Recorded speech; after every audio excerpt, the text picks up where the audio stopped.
जी दोस्तों, कल मैंने एक लेक्चर अपलोड किया था इलेक्ट्रिक पावर के नाम से। कल भी मैंने बताई थी ये बात कि ये बहुत इम्पॉर्टेंट टॉपिक है, इसको ज़रूर समझना है और मेरी कोशिश है कि मैं आपको इस तरीके से समझा दूं ताकि आप आइंदा आने वाले टॉपिक्स जो है वो अच्छे तरीके से समझ सकें। ये इसलिए भी ज़रूरी है कि इसका तल्लुक़ पूरी थ्रू आउट जो है हमारा इलेक्ट्रिकल थ्योरी उससे बड़ा गहरा ताल्लुक़ है। तो चलें शुरू करते हैं। मैं कोशिश करूँगा कि आपको ज़्यादा अच्छे तरीके से आज एक्सप्लेन कर सकूँ। ये मैंने एक समरी बनाई है जो कि आज मैं आपके सामने पेश कर रहा हूँ, इलेक्ट्रिक पावर समरी।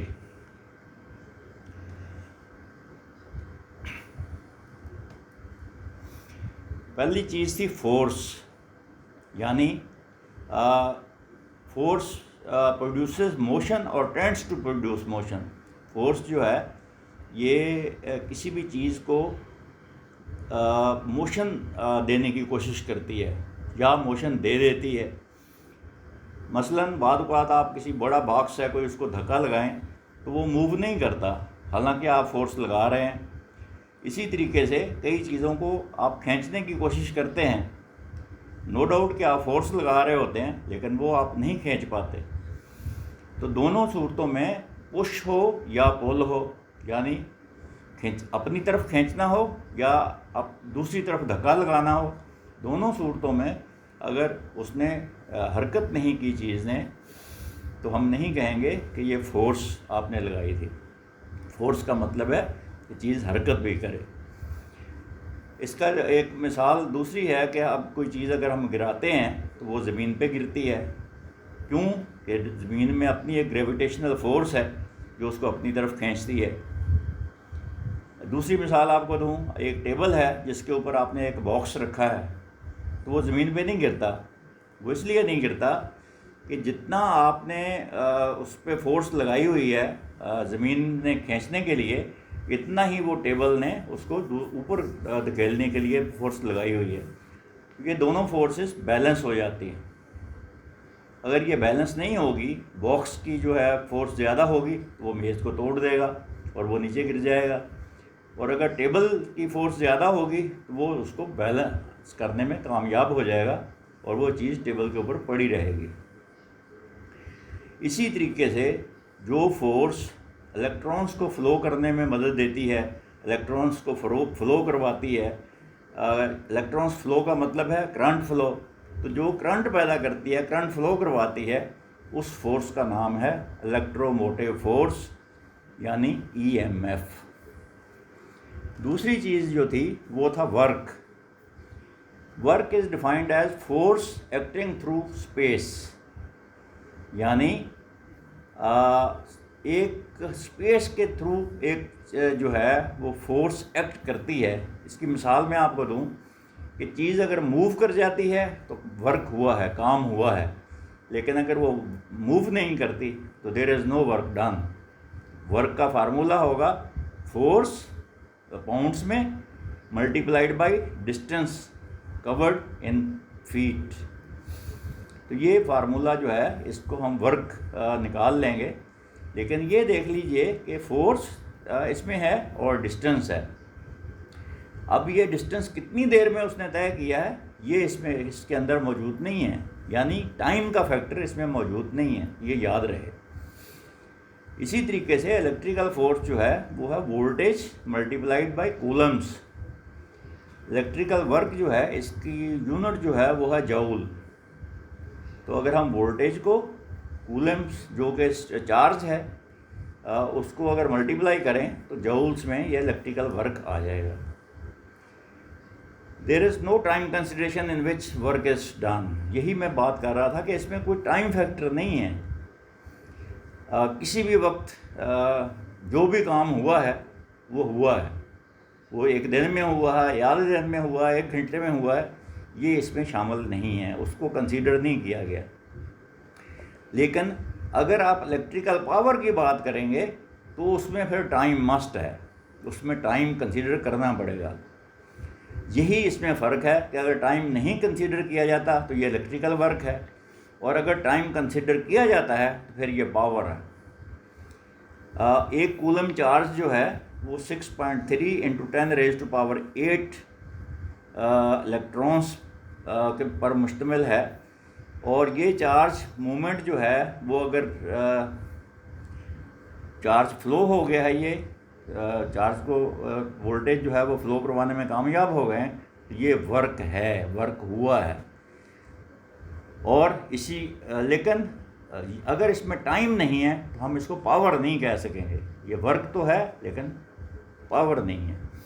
और अगर इसमें टाइम आ गया है, फैक्टर को कंसीडर कर लिया गया है, फिर ये पावर कहलाएगी। अब आते हैं इलेक्ट्रिकल पावर की तरफ। पावर में be defined as the time rate of doing work, यानी अब रेट का लफ्ज़ आ गया तो इसमें टाइम ज़रूर आएगा। Work divided by time in foot pound पर सेकेंड। अब ये पर सेकेंड जो टाइम का फैक्टर हमने कंसीडर कर लिया, अब ये पावर कहलाएगी। The relation of work and power is expressed as power is equal to work divided by time. ये फार्मूले को याद रखिएगा, ये आगे आने वाली स्लाइडों में मैं आपको बताऊंगा इसको, ये वर्क ऑब्लिक टाइम कैसे पावर बन जाती है। Practically foot pound unit is too small. ये फुट पाउंड यूनिट जो है ये पावर के लिए बहुत छोटी पावर है। इनसे बड़ी पावर की जो यूनिट है वो है हॉर्स पावर। इसको हॉर्स पावर इसलिए कहते हैं कि पुराने ज़माने में घोड़ों से मदद ली जाती थी, घोड़ों से काम करवाया जाता था, और एक घोड़ा तकरीबन 550 फुट पाउंड्स के बराबर पर सेकंड काम करता था, यानी 550 फुट पाउंड पर सेकंड। तो ये पावर होती थी एक घोड़े की, तो इसी को 1 हॉर्स पावर कहा गया। 1 हॉर्स पावर का मतलब है 550 फुट पाउंड पर सेकंड।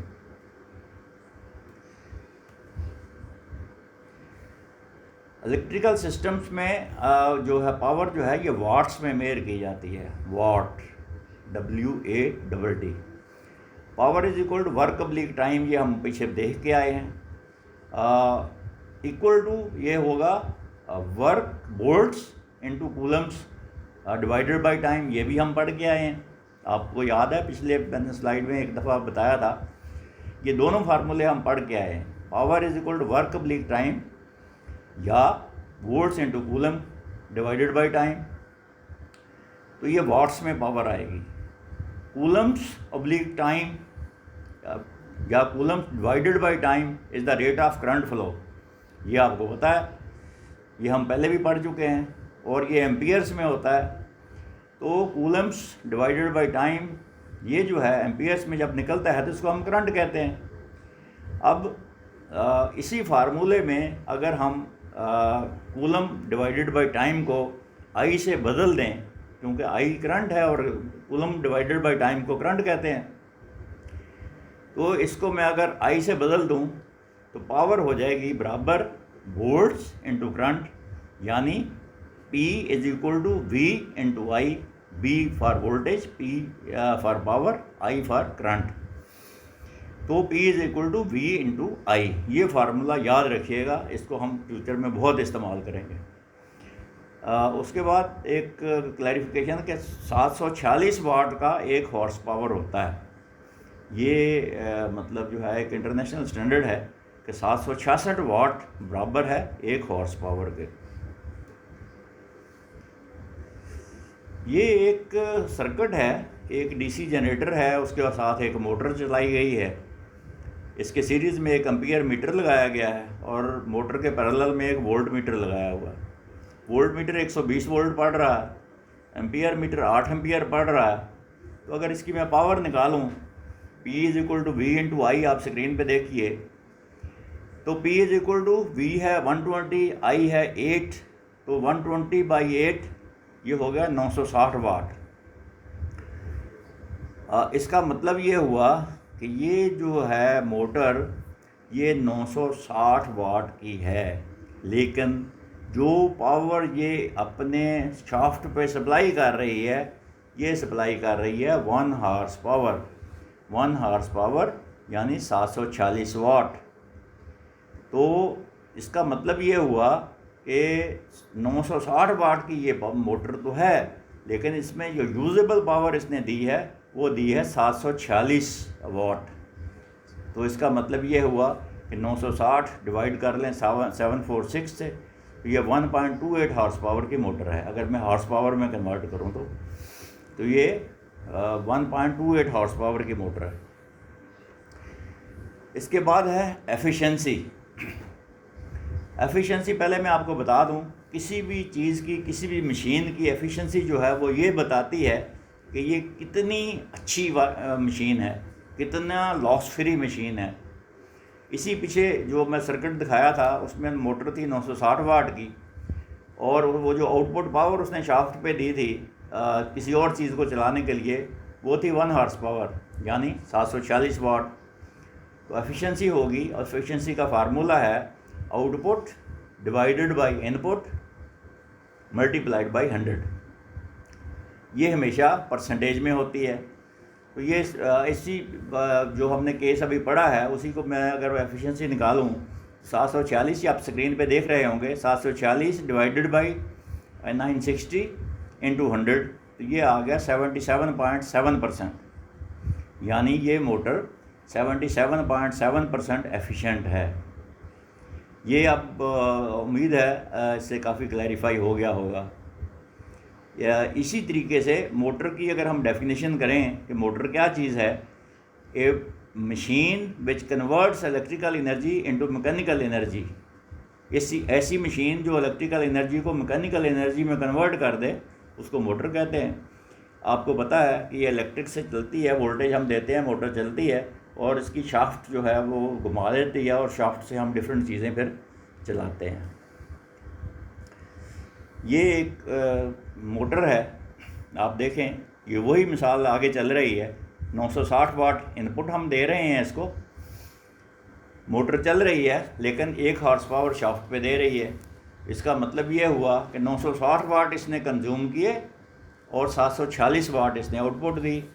तो 960 minus 746 is equal to 214 watts. ये आप रेड कलर में जो लिखा हुआ देख रहे हैं स्क्रीन पे, तो ये 214 वाट्स जो हैं ये बिल्कुल लॉस हो गया। ये फ्रिक्शन की वजह से, हीट की वजह से ये हमने रेडिएट कर दी ये पावर, यानी 22.3% पावर जो है वो लॉस हो गया है इसका। तो जितनी ये एफिशिएंसी ज़्यादा होगी किसी भी मशीन की, उतना ही वो मशीन अच्छी होगी। तो इस एफिशिएंसी से बेसिकली हमें ये पता चलता है कि मशीन कितनी अच्छी है, कितनी एफिशिएंट है। फिर यूनिटें कुछ जो है, जैसे मैंने बताया कि वोल्ट्स जो है ना, ईएमएफ जो है वो वोल्ट्स में मेयर की जाती है, रेजिस्टेंस जो है वो ओम्स में मेयर की जाती है, पावर जो है वो वाट्स में मेयर की जाती है। तो आम तौर पर इनकी जो यूनिट्स हैं ना, वो कुछ छोटी यूनिटें होती हैं, फिर कुछ बड़ी यूनिटें होती हैं। तो वो इनका तकरीबन तमाम इलेक्ट्रॉनिक्स थ्योरी में ये लफ्ज़ इस्तेमाल होते हैं।